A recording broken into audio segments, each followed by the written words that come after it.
Assalamualaikum warahmatullahi wabarakatuh. Kami dari mahasiswa Univet Fakultas Ekonomi ingin mewawancarai sebuah UMKM yang berada di alun-alun Sukoharjo.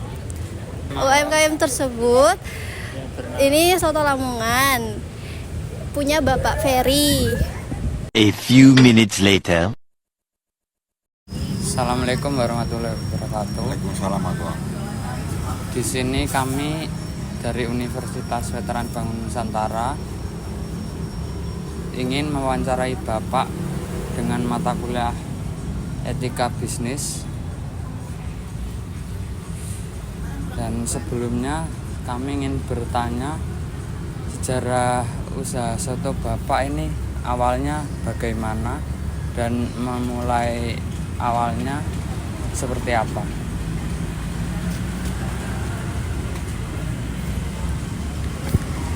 Awalnya buka usaha ini sih masalah awalnya kepepet. Faktornya kan dulunya sih nggak punya pikiran sih untuk usaha seperti ini gitu. Untuk usaha resto kecil-kecilan ya. Lanjut ya Pak ya. Pertanyaan kedua, bagaimana menerapkan prinsip keadilan dalam menentukan harga, pembagian tugas, atau pemberian upah di usaha? Ya. Misalnya gini, satu contoh ya. Kalau adik mau buka usaha nih, buka usaha apa? Satu contoh teman aja, pasar itu ya, pisang kembung itu ya. Ya semuanya kan mesti dihitung itu ya. Dari harga bahan baku dulu ya. Ya, bahan baku itu mesti dihitung dulu. Terus satu porsi itu misalnya gini, pesan pisang itu satu apa itu namanya? Satu sisir itu ya. Satu sisir itu harganya berapa? Kita sebelum ngambil keputusan harga itu kan kita mesti satu porsi itu kan bisa kita kira-kira ya. Kita nggak perlu bikin semuanya habis itu ya. Misalnya satu sisir itu isinya 12 pisang. Kalau satu porsi itu cuma satu pisang, terus ini sama coklat sama keju dan apa macam-macam itu toppingnya, kan terserah kita ya. Kita mau bikin menu yang gimana, berbeda ya, apanya, toppingnya apa. Ya semuanya memang harus dihitung harga dasar dulu. Ya, harga dasarnya berapa pisang tadi, kalau dibagi sekian. Jadi kalau ini pisang ini 15.000 jadi berapa porsi? Itu dulu. Nah, masalah tambahannya lagi. Kalau saya sih rata-rata saya tambahin sekitar 25%.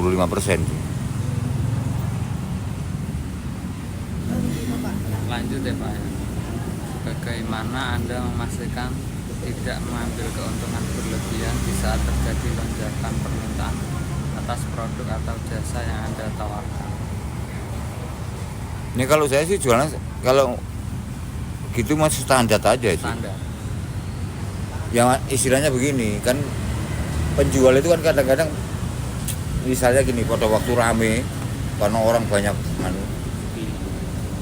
tapi ya memang seperti itu sih hukum pasar itu. Misalnya gini, saya jualan di sini, kalau yang datang itu orang Sukoharjo aja, harga saya sih masih di standar.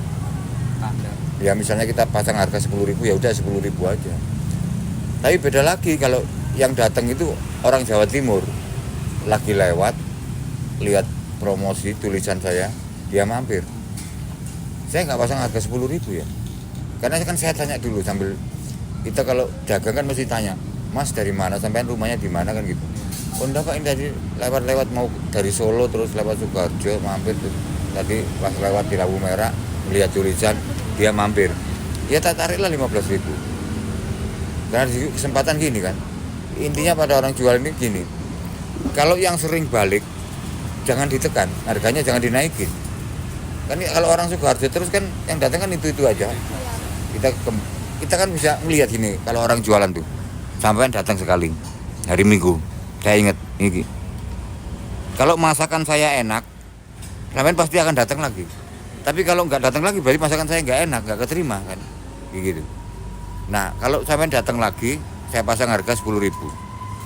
Terus saya sampai datang lagi, ya tetaplah harga di situ. Tapi kalau dinaikin, ya orang nggak akan kembali sama kita. Itu pasti dah. Kemarin 10.000 sekarang kok 15.000 kan gitu loh. Iya, Pak. Yang penting nggak akan balik. Teorinya gampang-gampangan. Tapi kalau orang luar kota habis makan kita tarik 10.000 terus jadi 15.000 ataupun 20.000 nggak apa-apa. Mereka udah lupa aja habis makan bayar selesai pulang dia ke Jawa Timur. Nah, memang ada kesempatan untuk ambil keuntungan itu pada waktu, cuma jangan sembarangan di sini. Kalau orang dalam Sukoharjo jangan diam. Tapi kalau orang luar kota boleh. Karena ada bis dari wisata biasanya berhenti di sini. Yang turun terus makan gitu. Ya kita tariklah harganya. Karena di situ kesempatan kita ngambil untung. Ya selagi kita ada kesempatan ngambil untung ya ambil untung. Ambil aja. Iya. Sama orang bisnis itu kalau ada untung ya sikat aja gitu. Tapi ngambil untung nggak boleh ngawur. Iya. Itu tadi kita lihat orang mana dulu, asal dari mana, kita kan ngobrol tuh sambil nyiapin tuh. Mas dari mana asalnya, begini begitu, macam lah bla bla bla gitu kan, ngalor gitu ngomongnya nggak jelas gitu. Nah seperti itu aja. Lanjut ya, Pak. Baik Pak, selanjutnya bagaimana cara Bapak mengelola limbah sisa produksi atau operasi usaha Bapak ini? Lah itu kan itu ya apa? Itu skalanya sih global lah ya, banyak ya semua. Kalau sudah masuk di situ kan ini masuknya ke ya. Istilahnya gini. Kebanyakan resto-resto itu SDM-nya acak-acakan kita itu. Nggak memahami itu namanya daur ulang apa nggak ada. Sisa makanannya buang aja ke selokan. Buang aja gitu, cuci piring selesai. Ngitung duit untungnya berapa ya sesingkat itulah. Makanya kalau kalian mahasiswa pemikirannya kan berbeda karena ilmu sekolah dengan ini ilmu awur-awuran kan mereka itu. Saya katakan itu ilmu sakar PDW lah gitu. Mereka itu cuman begini dok. Dia jual gorengan nih, modalnya 100.000. Dia pulang ngitung duit dapat berapa, sisanya itu dibelanjain lagi. Nah untungnya itu sebagian dia ambil. Hanya begitu kan manajemen sekolah dengan manajemen mereka ya sulit untuk diklopkan, susah. Karena kalau kalian kuliah sama dengan manajemen pasar-pasaran gitu, dia tuh modal 100.000 pulang bawa 250 kalau hari Minggu misalnya. Kita dapat untung 150 kan. Tapi itu belum bersih, tenaga kita kan belum dihitung itu. Seharusnya kalau menurut manajemen yang benar itu ya tenaga kita juga dihitung juga. Seandainya nih kita punya karyawan 5, ya juga dihitung dong. Gajinya 1 bulan itu berapa satu karyawan. Lah kita masukkan itu dibagi dulu 30 hari. 1 hari itu berarti setiap porsinya kita masukkan ke harga dasar makanan kita kan harus dihitung itu juga. Kalau ilmu sekolah kan begitu ya. Tapi kadang-kadang yang sudah resto-resto yang maju-maju aja yang sudah mereka sudah bisa bayar orang lah ya. Itu aja masih kesleo istilah saya itu, masih bangkrut gitu. Karena apa? Karena SDM kita itu SDM apa sih kayak kalau saya ngomong itu bukan rendah sih, di bawah garis kemiskinan, maksudnya di bawah garis rendah lagi. Maksudnya itu jualan itu mereka itu bukan gini dok. Aku modal sakmene, pulang bawa duit sakmene, untung sakmene. Dan sedangkan mereka itu nggak tahu kan jualan hari ini sama kemarin sama besok sama lusa itu nggak ngerti kan. Kadang-kadang orang yang kita nggak usah banyak-banyak ya, kita misalnya di sini ada 20 beginian nih, 20 stand begini. SDM kita itu bukan petarung sejati gitu. Setiap usaha itu kan dievaluasi setelah 1 bulan. Mereka tidak akan tahan, kenapa? Karena ada faktor kerugian. Satu contoh begini, kita buka usaha kayak temenmu aja lah ya, pisang. Karena pisang itu ada resiko busuk, nih ya. Jadi kita beli nih pisang sekarang 2 cengkeh itu ya, 2 sisir itu. Sehari ini kita laku cuma 2, masih nyisa kan. Besoknya laku lagi masih 2, masih nyisa lagi. 3 hari 4 hari pisang itu kan akan busuk. Dan pisang itu akan buah. Lah, kerugian ini mereka jarang tahan. Sudah. Mereka itu pikirannya begini, buka resto itu bukan sebenarnya orang yang buka resto kecil-kecilan itu. Kalau SDM-nya dibenerin dulu, maksudnya kalau buka usaha itu kan begini. saya buka usaha ini, di mana letak kelemahan saya nih, kalau nggak laku ini gimana, gitu kan gitu.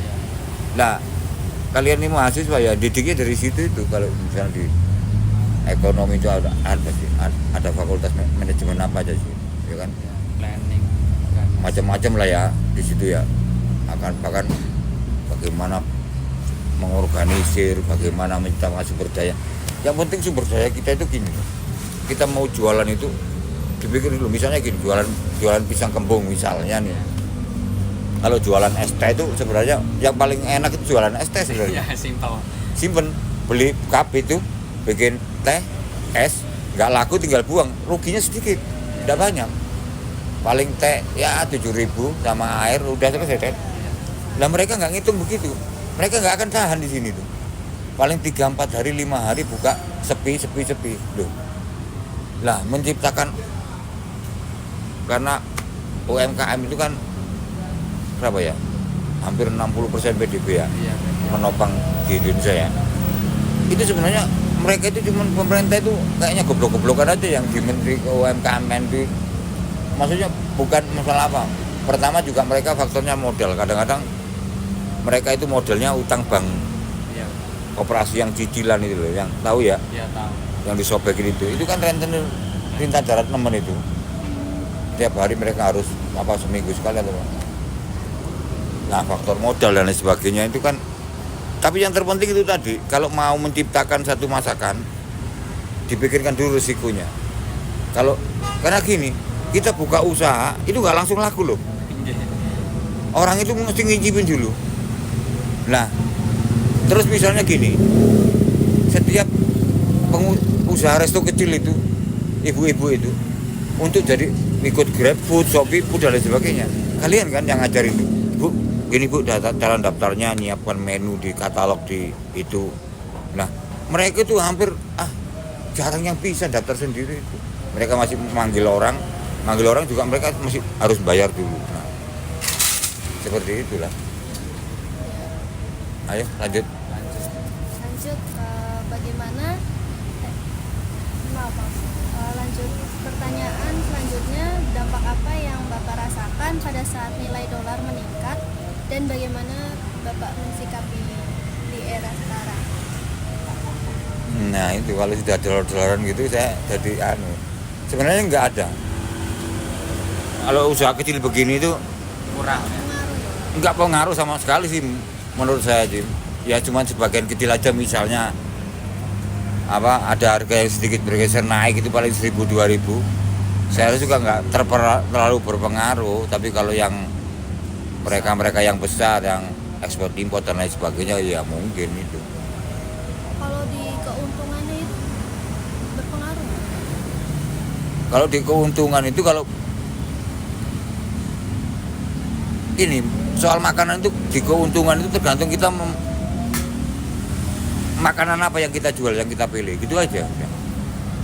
Mereka kadang-kadang gini, misalnya kayak ada ya bisa masak nasi goreng. Udah pagi-pagi ada temen datang, bikinlah nasi goreng, bikinin ke temennya tuh. Bro, enak banget nasi gorengmu, Mbok kamu jualan kan begitu, ya kan?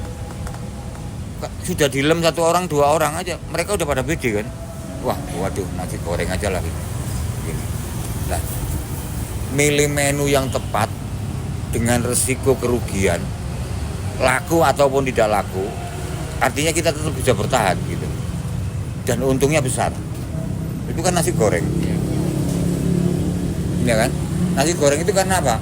Cuman sayuran yang bisa bertahan. Nasi juga bisa masih, kalau hari ini kita laku 2, masih nyisa, besok masih kita bisa pakai. Begitu. Nah, pilihan menu itu yang kadang-kadang bikin mereka sengsara itu ya itu. Kalau yang menu santan, dan mereka itu masak itu juga gitu. Kenapa mereka pada bangkrut, nggak bisa bangkit gitu. Bukan masalah salah pilih jalan gitu loh. Maksudnya salah pilih menu, itu kebanyakan semua udah. Kebanyakan salah pilih menu itu yang paling berbahaya. Tapi kalau soto kan enggak. Kalau soto itu tingkat kerugiannya paling kecil banget. Kenapa? Karena kan soto kan dipanasin terus ya. Iya.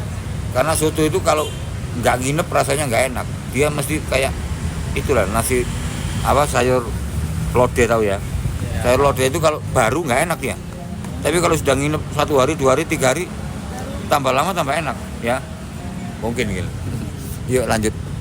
Selanjutnya Bapak, bagaimana cara usaha Bapak menciptakan lingkungan kerja yang bebas diskriminasi, kayak perbedaan atau beda-bedaan? Lah itu juga sulit ya jawabnya, karena manusia di sini rada aneh-aneh. Saya jualan itu di Surabaya, berderet jualan itu, nggak ada rasa ini apa sampean jualan ST, saya jualan ST, karena sama-sama orang beragama kan urusan rezeki urusannya Gusti Allah ya, bukan urusan kita. Kita cuma berusaha, nggak wajib berhasil kan begitu. Tapi di sini nggak begitu. Waktu saya datang sekali jualan di sini, saya sudah waktu itu pakai gerobak. Karena di sini tuh saya modal nekat. Jadi sebenarnya nggak pakai modal saya itu. Modalnya cuma modal nekat aja. Uang nggak punya, hanya cuma punya skill bisa masak soto aja. Hanya begitu. Meja ini pinjam semua ini. Ini kalau orangnya datang diambil, saya nggak punya meja. Jadi meja ini pinjam aja. Iya, saya ini pengusaha modal nekat. Kan bonek dari Surabaya. Iya, bodohnya nekat aja. Jadi saya tuh gitu. Istilahnya kalau di sini beda masyarakat. Ini kan. Ya. Saya jualan soto. Saya dilarang jualan estet. Nggak boleh saya jualan. Awalnya saya dipanggil ke kantor. Ya jawaban saya sih simpel aja. Pak, kalau saya jualan ST nggak jadi konglomerat. Saya nggak jualan ST pun nggak jadi miskin. Ya sudah lah, nggak boleh nggak apa-apa. Jualan soto toh oke, nggak apa-apa. Tak diemin aja. Diprotes ini nggak boleh jualan teh, kopi nggak boleh, jualan gorengan nggak boleh. Tapi saya turutin aja karena pendatang harus menghormati tuan rumah gitu aja, ya kan? Terima kasih Bapak atas waktunya yang sudah disempatkan kepada kita. Mungkin kalau kami ada salah kata atau sikap kita kurang enak, mohon dimaafkan ya Pak. Gue enak-enak aja. Assalamualaikum warahmatullahi wabarakatuh. Ada lagi ya.